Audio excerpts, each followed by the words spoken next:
My name is Mary Conquest.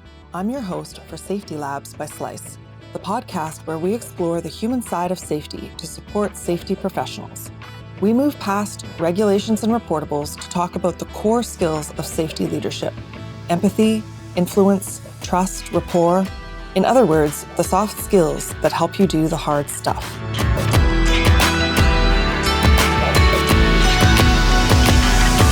Hi there. Welcome to Safety Labs by Slice.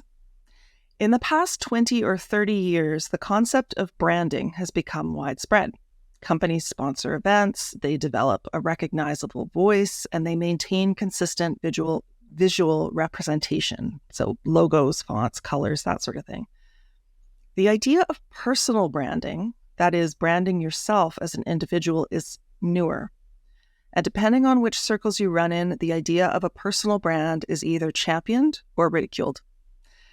It's also a topic that doesn't get discussed in the context of safety very often. Whether you think personal branding is crucial for a safety professional's career, or if you think it's silly and it's not worth discussing, I hope that today's guest will give you some new ways to think about it.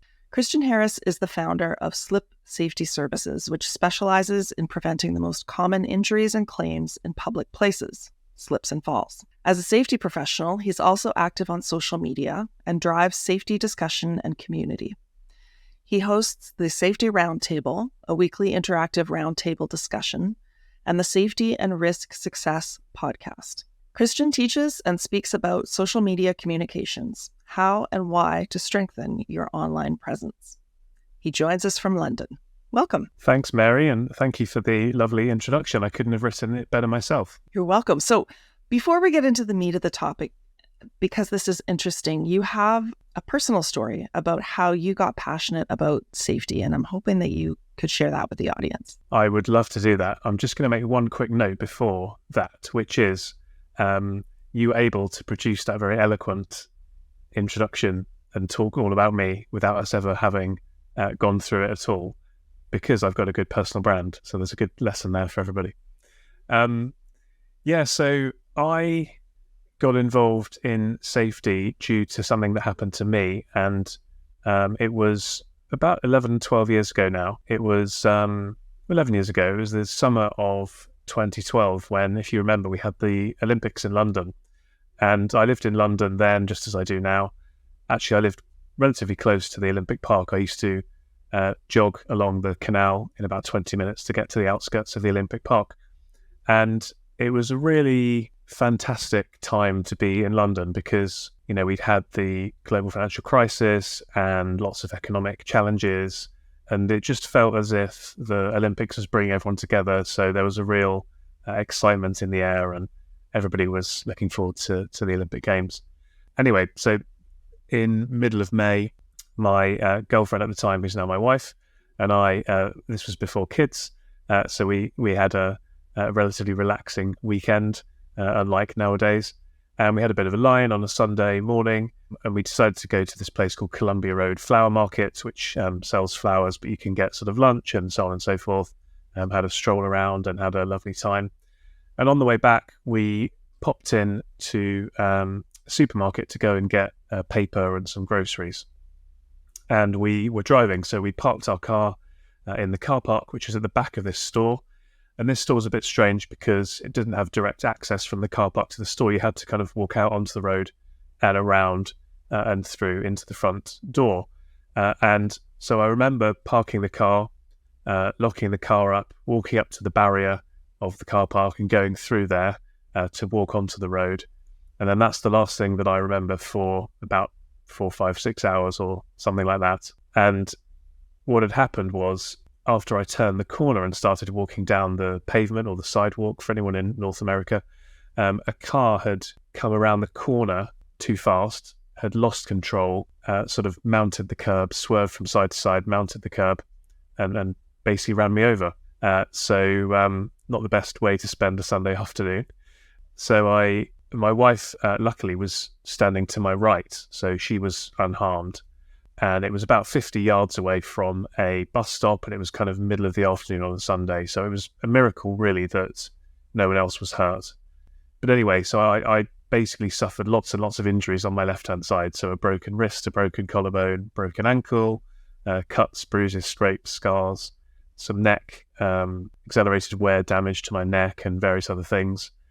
Still to this day, I don't remember the accident at all. I've got a total mental blackout of the whole thing. I think that's kind of some sort of psychological defense mechanism or something like that. But, when something like that happens to you, you certainly start to take safety pretty seriously, and it becomes quite personal to you. And once you've had that kind of unexpected but very serious, thankfully not as serious as it could have been, incident happen to you, then it does give you that purpose to try to prevent that sort of thing from happening to other people. And many people ask me, why did I not go into road safety? Well, if you look at the data for road safety, it's kind of a constant decline and improvement over the years. Whereas if you look at safety data more broadly and you start to analyse causes of accidents, injuries and claims, you see slips, trips and falls, but within that slips being the vast majority, flatlining. So it's not only the biggest issue, but it's also been a flatlining issue that therefore people haven't been able to solve. So to me, if you're going to work in this area, why not try and focus on this very large, very impactful, untapped, unsolved issue? And so that's kind of how I got involved in safety and why I decided to work in this particular little niche of safety as well. Interesting. Well, I'm sorry that happened. I'm glad that something good has come of it.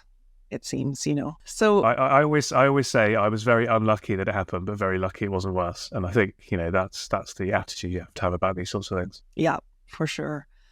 So let's start with the idea of personal branding. When I say that, what does that term mean to you? I think to me it means what somebody would say about you if you weren't in the room with them. So I think it's kind of, your brand is kind of, how you come across to people and what people would perceive you as standing for and behaving like and standing for and acting for and supporting and, all of that cool stuff on a positive sense. And obviously it could be a negative thing as well.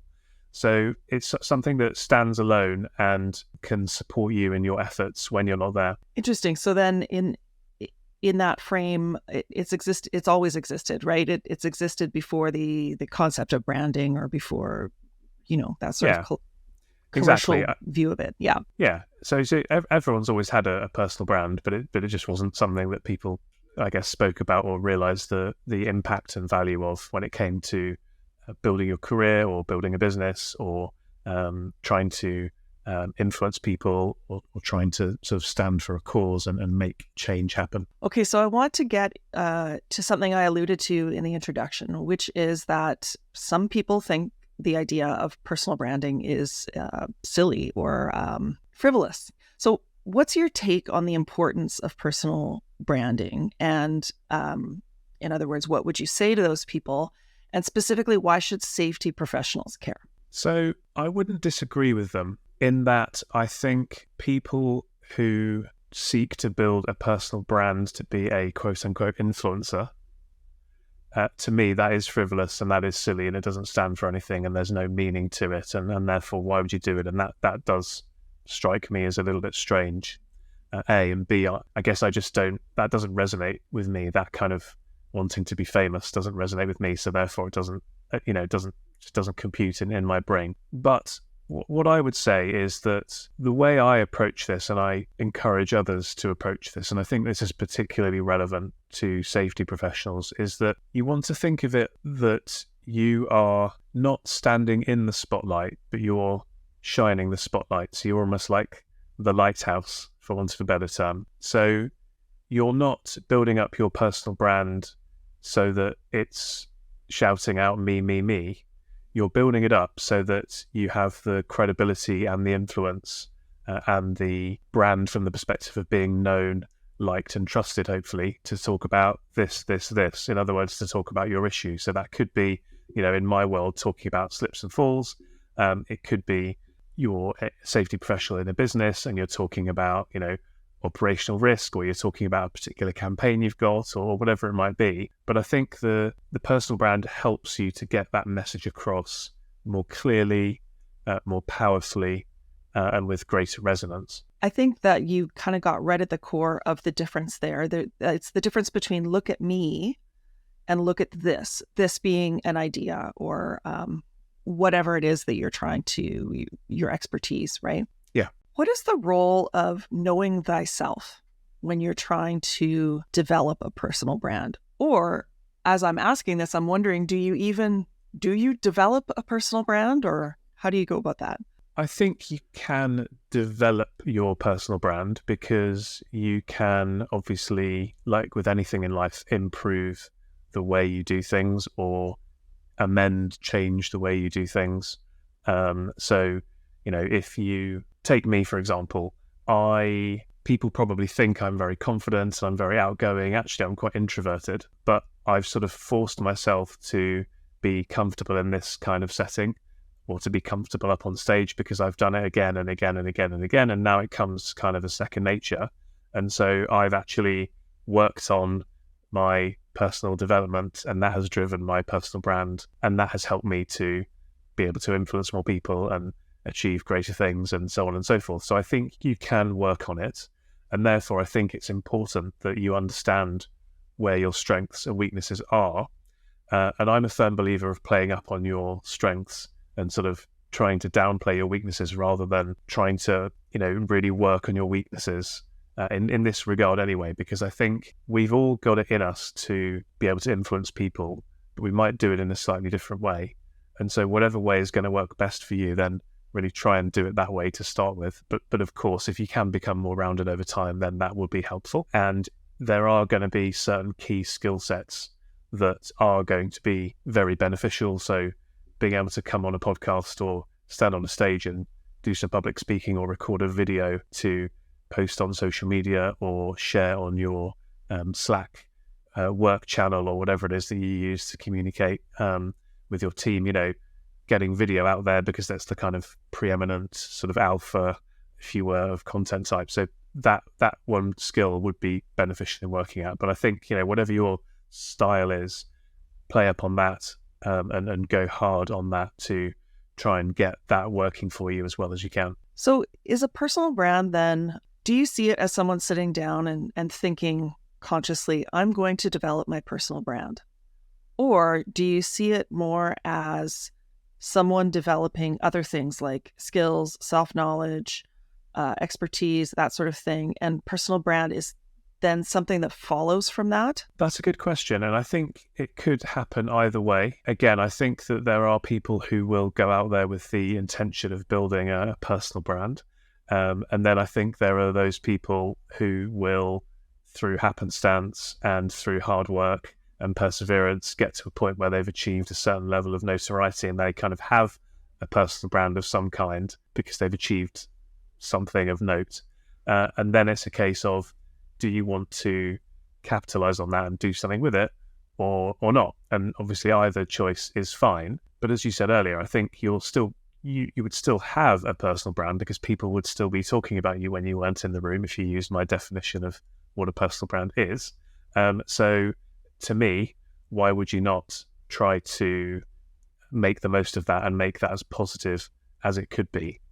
And I think that one of the key driving forces for this is that we have to remember that we're dealing with people here, particularly in safety. We're dealing with people.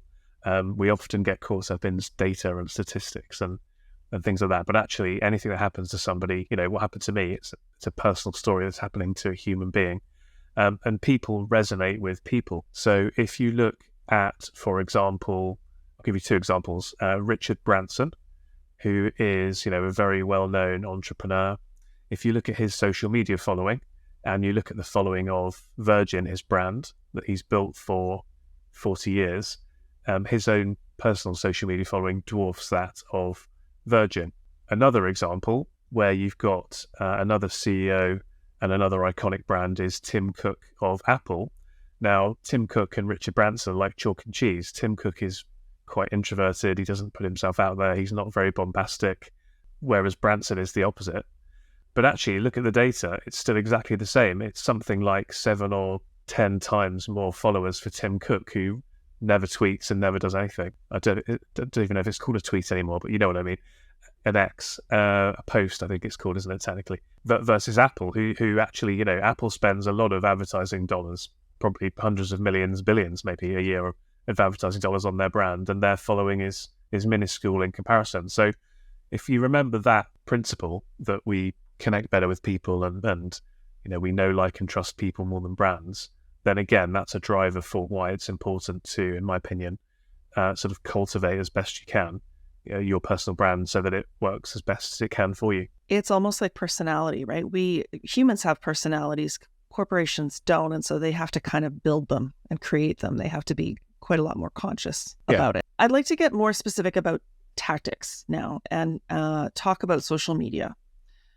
What kinds of goals do you think a social media presence could help an individual achieve? So if we're thinking about safety professionals specifically, because that's going to be the main audience of this, I think I would say there are 2 or 3 key goals that a personal brand on social media could help them to achieve. Firstly, I think it's going to help you to develop your career, because if you are putting yourself out there, demonstrating your capabilities and your achievements, building a network of other safety professionals and other business professionals as well, that's going to put you across in the best possible light, so that if somebody's going to be looking at you from the perspective of should we hire this person or someone else, you're going to come across very, very well, in my opinion. So I think building your career is one definite advantage of developing a personal brand as a safety professional. I think building your knowledge and expertise is another one, because again, if you are engaging, if you are putting your own opinions out there, if you are willing to listen and discuss and debate with other people, you're going to find that doors open to you around knowledge that you didn't have before, and you're going to get invited into discussions that you weren't involved in before, and that's going to develop you and your key skills, both soft skills, but also the more technical side of safety skills as well. And I think thirdly, it's going to help you internally in your own business as well, because the act of building your personal brand, the act of intentionally developing your soft skills will help to deliver better outcomes for you in your day-to-day safety role as well, because you will be able to engage with your colleagues or your other key stakeholders better. You will be able to influence those people more effectively and more efficiently to achieve the kind of safety outcomes that you want. You'll be able to sell, in inverted commas, safety to the board or to your insurance company. So you might be able to get some funding for your insurance company for a project you want to work on. There's all sorts of things that you can achieve by working on your personal brand, your communication skills, your influencing skills. So certainly highly recommend it. Yeah, I think you pointed out something that, to be completely honest, I hadn't really thought of explicitly, which is that we say social media, and I think a lot of us, I anyway, sort of think of saying things, putting things out there, my thoughts, my ideas, that sort of thing. But you've just pointed out it's not just that. There's listening involved. It's not just talking, there's listening. So yeah, I think it's important to remember that it's not as though you're just standing up on a pedestal and making a speech. It's more like you're walking through the marketplace and having discussions. Yeah, and I think when we look, we have 2 ears and 1 mouth, right? So use them in that ratio. But I think if you are broadcasting, then that annoys people and that puts people off, and that wouldn't achieve the objective that you want to achieve. So you do need to be having those 2-way conversations. But the social media, LinkedIn is my preferred sort of platform. I do most of my stuff on LinkedIn. It's full of tens of thousands of safety professionals, and so you have a great opportunity to put your opinions out there, but also digest and engage with other people's opinions. And that's why when I do events, I don't tend to do I'm lecturing at you webinar type things. I do interactive sessions, because actually, to me, it's that act of interacting and talking among each other and sharing opinions that can have the biggest effect on people, because you can give a bit of your view, take something from someone else, hear a story, hear an anecdote. How can that apply to me? Oh, that's interesting. Go away and think about that. that's a much better way of learning and developing your skills, in my opinion anyway, than just sitting there listening to a lecture.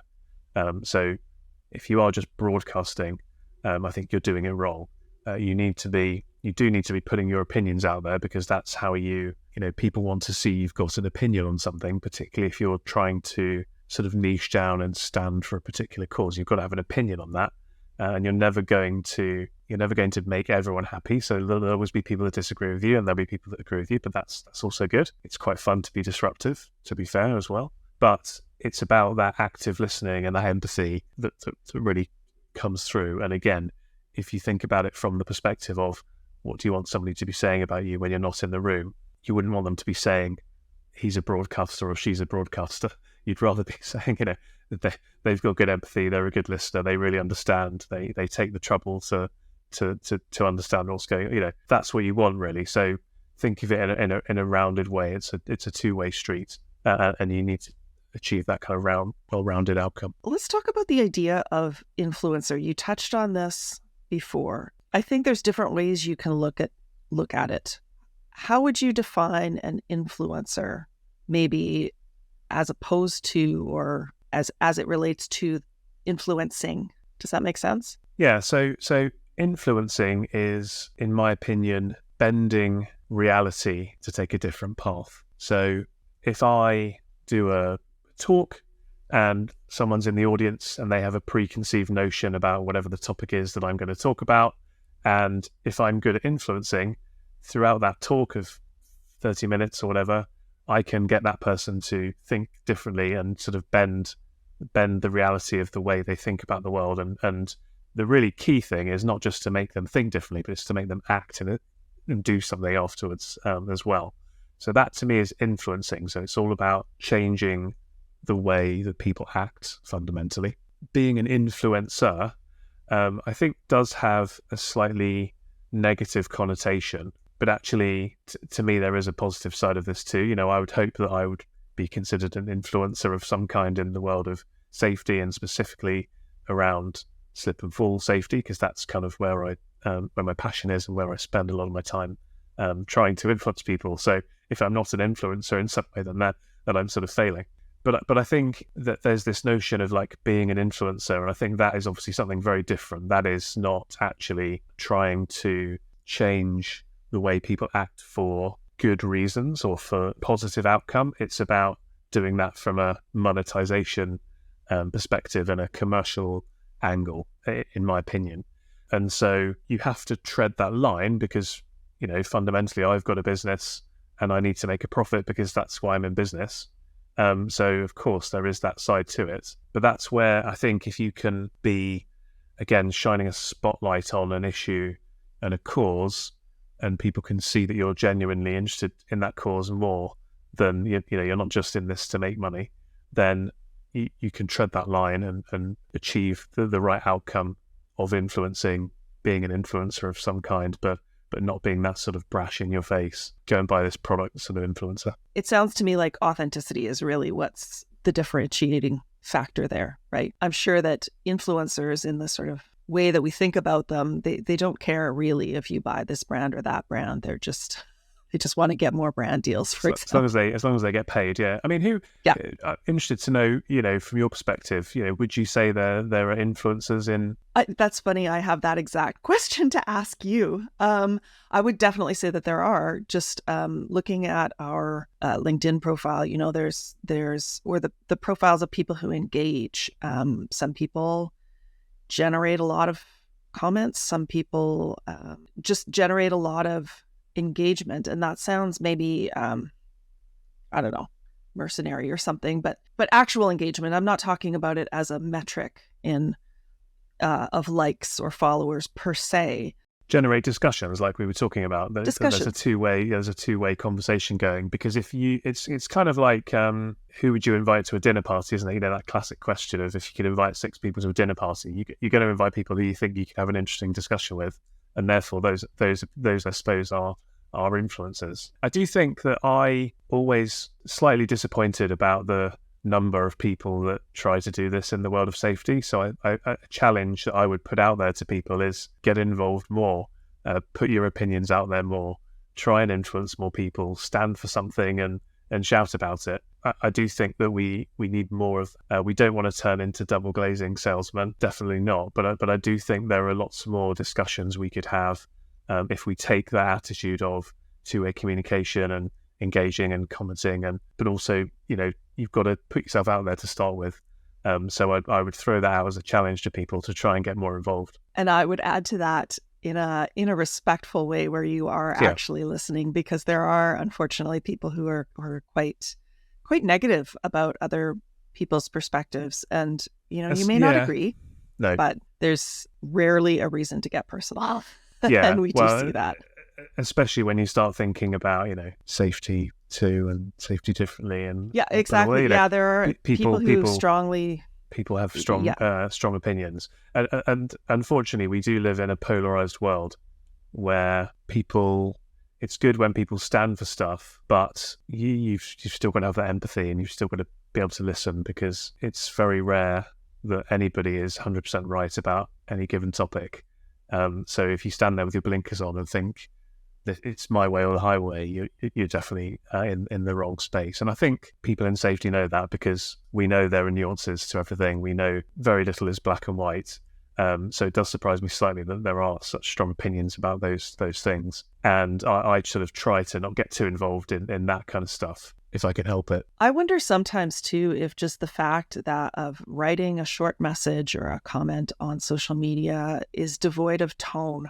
Some people are more skilled than others at expressing their meaning in writing, and one phrase could be read in several different ways and mean several different things. So I think sometimes there's a loss there. Fully agree with you there. I mean, I've had plenty of times where either I've written a comment on someone else's post, or someone's commented on one of my posts, and I've sort of thought, oh, that's a bit aggressive, or that's a bit passive aggressive, or whatever. And then you sort of take a step back and you think, oh, perhaps there's a bit of context here, and I'm, either they haven't quite put it across in the right way, or perhaps I'm reading a little bit too much into it. So that is one of the challenges, and you've got to take some care about that. But equally, I would always advise people that you're better to be.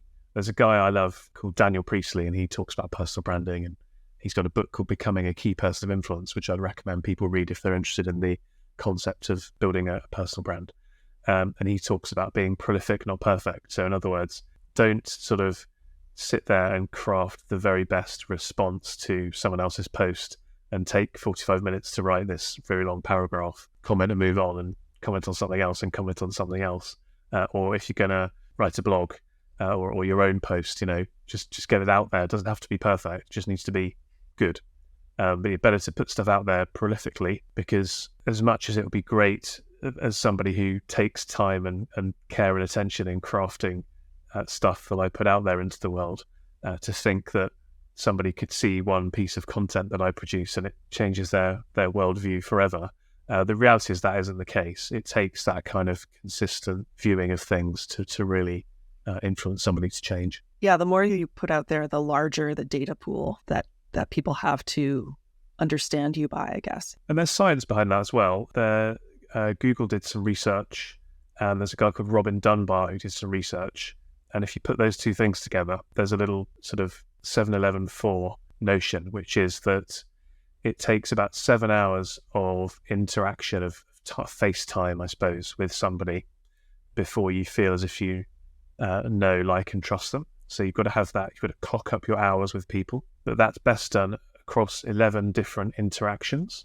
So in other words, sitting down on a flight from, let's say, Chicago to London for 7 hours, you cock up your 7 hours, but you don't feel you know that person as well as if you'd had 7 one-hour meetings with them, and then a small number of other shorter meetings. So 11 interactions, and then 4 locations.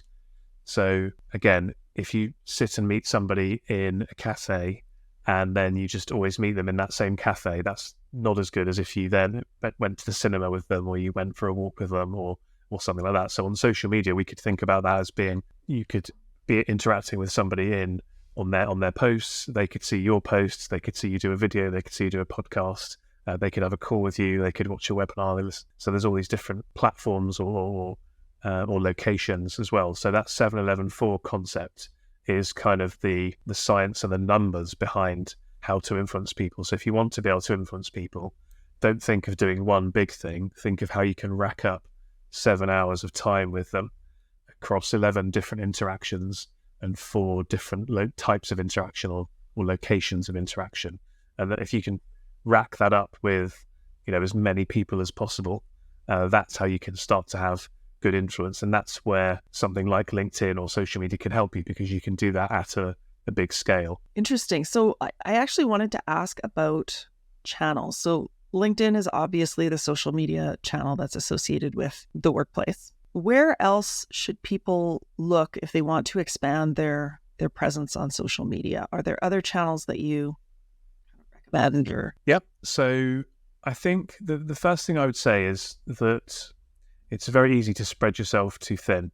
So if you're going to try and build your personal brand, in my opinion, my advice would be to focus on one channel and kind of master that channel, or get to a point where you're a 7 out of 10 or something in that channel, and then maybe move on to another one. So for me, for example, all roads really lead to LinkedIn. So I have Twitter or X, I have a YouTube channel, I have Facebook and various other things, but they all sort of signpost through to LinkedIn. That being said, other channels, I'm not on here, but TikTok, I'm seeing lots and lots of people having great success with, because it's, very engaging, very accessible. And so I think you could do some really interesting things on there. There are some great groups on Facebook. So Facebook changed its kind of algorithms a couple of years ago to be more focused on groups rather than your sort of feed. And so LinkedIn's focused on the feed, Facebook's focused on groups. And there are some great groups there where you can be, again, getting involved, putting your opinions out there, engaging with others, building relationships and networks on Facebook groups.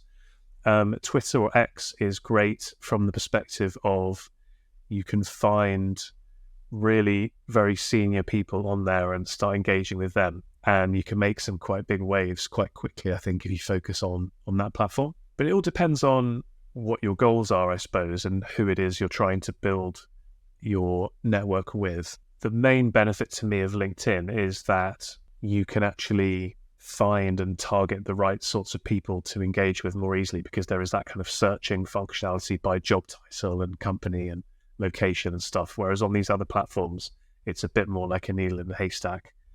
So I think you need to be working more on a sort of attraction model on some of the other platforms of building yourself up so if people find you. Whereas on LinkedIn, you can be more intentional of reaching out to people that you want to find. For example, if you go on LinkedIn and just in the search bar, type #safety, hit enter, that's going to show you all the posts where people have used the hashtag safety. And if you're engaging with this podcast, you're going to be involved in safety. And therefore that, to me, would be a great place to start. Well, do that search for the hashtag, follow the hashtag, but then start to read the posts that are coming up and start engaging with those posts. Is there any channel you think that professionals should avoid? Or is it really the same? Is it really depending on context and goals? I wouldn't say you should avoid any particular channel. I think, again, it depends what you're trying to achieve and what outcomes you want to get from that channel. I think there are certain types of activity and content that I personally would advocate people avoid. So I was going to ask about that next. Yeah. Yes. So I've got certainly some opinions on that, but I can't think of any that I would necessarily avoid, because anything could work for you depending on your goals. I guess it's about understanding what the pros and cons of each of these channels are, and then putting your time into investing into the channel that you think is going to give you the best reward. Yeah, each channel has its own sort of personality, its own pros and cons. So let's talk about messages, though. What do you recommend that people focus on? What do you recommend they avoid if they're just starting to develop their social media presence? So let's start with what to avoid. So to me, politics is a no-no, because it's just too polarized, and you're just gonna turn people off. So definitely don't get involved in that. If you're running a business, don't criticize your competitors. Stand for what you stand for and stand on the merits of that. Don't be criticizing other people as much as possible. I would say. What else should you not do? Don't sort of be too overly personal. As in, there's a lot of criticism about how LinkedIn has kind of turned into Facebook in the last couple of years, because since the pandemic, particularly because there's a lot of dogs and cats and things like that. So to me, there's a benefit to a small amount of that, but not sharing photos of your cats and dogs particularly. I think you want to get your face out there and you want to get people to know who you are and your personality and things like that. Absolutely. So there is a place to do personal stuff. But I think you need to be intentional about it and understand why it is that you're doing it. In terms of what to create, what to post, I tend to look at it in 3 areas. So if we want to influence people, if we want to achieve an outcome, whether that be in our career, internally in a business, or if we're trying to sell something, what are the 3 things we need to achieve? We need to achieve know, like, and trust. So if I were advising people, as I do, to start posting or to improve their content creation, I'd be saying you need to create some content about know, which is getting people's attention. Attention is the most valuable currency in the world right now because the world is so busy and noisy. And if people don't know who you are, then they're never going to build a relationship with you. They're never going to employ you. They're never going to give you a promotion. They're never going to buy your stuff, etc. So we've got to get known. So that is where using some of this personal stuff can be beneficial because people, again, like engaging with other people. So having your face on stuff is beneficial rather than having stuff branded. So we want to get certain type of content out there that is about getting known, getting people's attention. We then want to have a second thing around like. And there's 2 aspects to this. Most people would think that like is that I, the person creating the content, want to appear likable. And there is some of that, but I would say that's maybe a third. 2/3 is that you want your audience, whoever it is you are trying to influence, to feel as if you like them. So therefore, what I mean by that is you're giving them value. You're giving them actionable things that they can do. You're sharing your expertise. So and they start to like you because you're giving them this value. And then the third thing is trust. So trust is all about showing that you stand for something, showing that you walk the walk, don't just talk the talk, showing the outcomes that you've helped to achieve, and shining a spotlight on your customers if you're a service or product provider, or your colleagues if you're an internal health and safety professional and you've achieved some great outcomes for them or whatever it might be. But again, shining the spotlight onto something rather than the spotlight onto you. So if you can think about kind of creating those 3 types of content, know, like, and trust, in my opinion, you won't go far wrong. If you were talking to 2 people who both wanted to develop a personal brand, a social media presence, and one was a business owner, this is within safety, I should say. Yep. One was a business owner and the other one was just kind of looking for career advancement. They're an employee. They don't necessarily want to stay with the same company, but they want to advance their career. Would your advice to them be any different? I think I would give them the same advice, but I think it would be a question of degrees. So if, like me, you're a business owner, you've got a bit of latitude to perhaps push the boundaries a little bit more and go that a little bit further on certain things. So, some of the best content you can do is something that's disruptive. So try to pour scorn on a widely held belief and then create some discussion around that, for example. Whereas if you're working in a corporate environment and trying to build your career, that could be a little bit risky, because if you put the wrong person's nose out of joint by saying something they disagree with, some people might not take that in the right way. So I think I would still, that framework of know, like, and trust, I think is valid for anybody.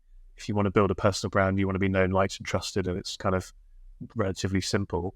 But I think I would counsel somebody in a job to be a little bit more conservative and cautious about some of the stuff they were putting out there, including the personal stuff as well. If you're a business owner and, maybe I could get a job, but I don't know if I could ever get a job now. I think I'm probably unemployable. So actually I'm going to have to live on my own wits and do my own thing. So therefore, actually, to me, I can sort of just maybe go that a little bit further than I could if I were working in an insurance company or something like that, or a bank or something, where you just there's a line, and you don't. I'm not saying you want to step over that line, but you can get quite close to the line. Whereas if you're in that corporate environment, you probably don't want to be getting that close to the line. So I think it's just degrees of how you would approach it. Where do you think the world of safety branding, marketing, safety-related social media is headed? And where would you like to see it go? I would like to see more people getting involved, and I would like to see fewer brands and companies using superlatives and claiming to be the panacea for everything, because I think that isn't the reality. And I think people do sort of see through that. So I think what is out there at the moment is quite sort of, we're the best thing since sliced bread. Do you like the pun there for the podcast? And there's a lot of that, and this is the best thing ever. And I think that the reality of the world is a lot more nuanced. So, and again, that's where I think if you're a brand, it's quite hard to be nuanced. You kind of got to be pushing your brand and what you stand for, what you're going after. So I think that's another advantage of kind of a personal brand. In terms of where things are going, I think that the pandemic obviously shifted the way that people build relationships and therefore how people market what it is that they're doing. I think, though, that we're here to stay when it comes to social media. I think we're here to stay when it comes to things like webinars. I think they're hugely powerful, and I'd recommend people be running events like webinars as much as they possibly can, because you can build a relationship with lots of people at scale rather than doing it one-to-one. So highly recommend webinars. And I think the way that technology is going with AI and things like that is really, really fascinating. I'm a real geek about AI and ChatGPT and all of this kind of stuff. So I really feel as if that will create some very significant, well, it already is, but even more significant shifts in content. And the biggest one is going to be that the busyness and the noise that I mentioned earlier is only going to get worse. So whereas I've been complaining on this podcast about not enough people are putting themselves out there within the world of safety and trying to build a personal brand and doing the marketing and so on. But actually in 5 years' time, I probably won't be saying that, because AI is just going to make it so easy for everybody to be doing stuff. So then it becomes a question of the personal brand is worth even more, because you're a real person with real opinions and doing real stuff rather than all this AI generated stuff, which I do think it's good and it will get better, but I still feel like people will be able to tell the difference one way or another. So to me, all of the big trends are pushing towards building a personal brand and standing out and standing for something, and using that as your key differentiator. Because whether you're building a business or whether you're trying to build a career, most people think, for example, that AI, one of the big benefits is around medicine. So if you're in Africa and there's a doctor every 500 miles or something, that GP, that family doctor role could be fulfilled by AI. So all of a sudden being a doctor has become functional. Think of all the activities we do within safety that are actually quite functional and that could potentially be disrupted and replaced by AI. Then you need to think about what are the non-functional things, which are the soft skills, the communication, etc. And that is where having your personal brand is going to help you to craft your career and or build your business much better going forward. So on that note, there are some questions that I ask every guest. And the first one is about soft skill training. So if you were tasked with training the next generation of safety professionals, where would you focus soft skill training for them? So I think that they should develop their presentation skills and their listening skills, their kind of active listening and empathy skills. So if you can have a powerful conversation where you're able to put across your points with clarity and certainty and conviction and in a concise way, so good communication, but you're also able to use that ratio of 2 ears to 1 mouth to listen and understand, that's when you're going to be able to build good relationships with people. And to me, that's what it's all about. So I'd certainly start with communication and active listening as being sort of cornerstones of soft skills training.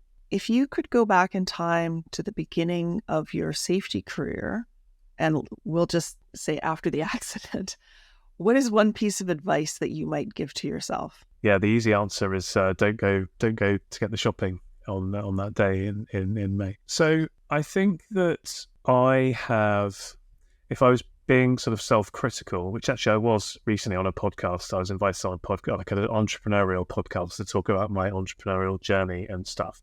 And you always make loads of mistakes. And it's easy to talk with hindsight, but where I probably could have done better, and I think this is analogous to people in lots of walks of life, including safety, is I think I overlooked getting the basics right. And thinking about that from a safety perspective, I see this a lot in my world of slips and falls, because people kind of just assume that they're doing it well because it's kind of simple or straightforward. They assume they're doing it well. But when you kind of look at it with a beginner's mind and a fresh set of eyes, you can see that they're not doing these basics as well as they thought. So I think just having that constant ability to take a step back and try and analyze, who you are, where you are, what you're doing, is it working, and get more of those foundational basics right would have been beneficial to me. And I advise people to try and do that. Yes, in slips and falls, but it's been in other areas as well, including these softer skills. You did mention one book. Are there any books or resources that you would recommend to listeners if they want to learn more about some of the things we've been discussing? So, yeah, the book was Key Person of Influence by Daniel Priestley. Highly recommend that. He does regular webinars, and give him a follow on social media as well. Feel free to give me a follow on LinkedIn, and you can sort of see the way that I go about doing this stuff. I actually run fairly regular events as well about this kind of soft skill stuff in the Safety Roundtable, so jump into to one of those.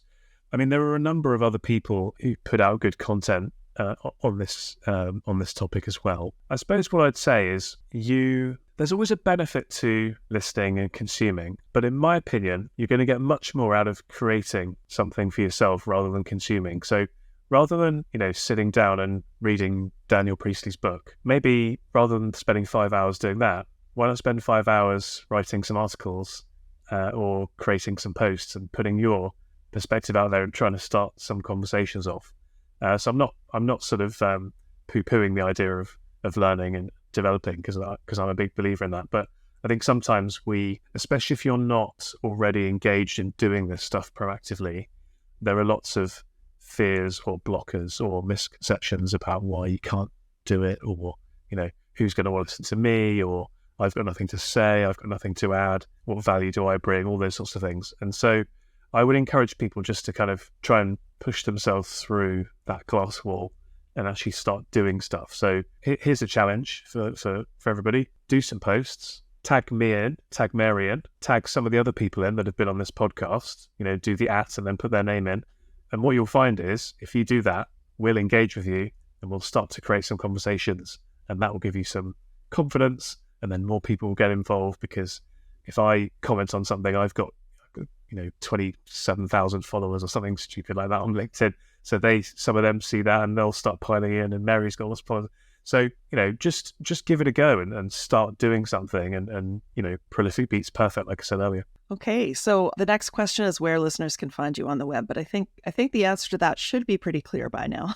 Well, very active on LinkedIn, so if you search for Christian Harris Slip Safety, you would definitely find me. But yeah, I've also got quite an active YouTube channel. I'm on all the other channels as well, but I invest most of my time into LinkedIn, and all of the sort of events I run and stuff like that are all kind of mentioned on LinkedIn. You can find the podcast and all these other things there. So yeah, come to LinkedIn and join the safety party. Okay, well that brings us to the end of our episode. Thanks so much for joining us, Christian. Thank you very much. Listeners, I hope you enjoyed this episode.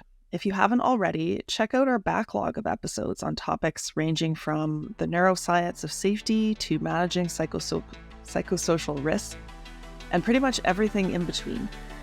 I'd like to thank the Safety Labs by Slice team, always wonderful to work with and always on brand. Bye for now.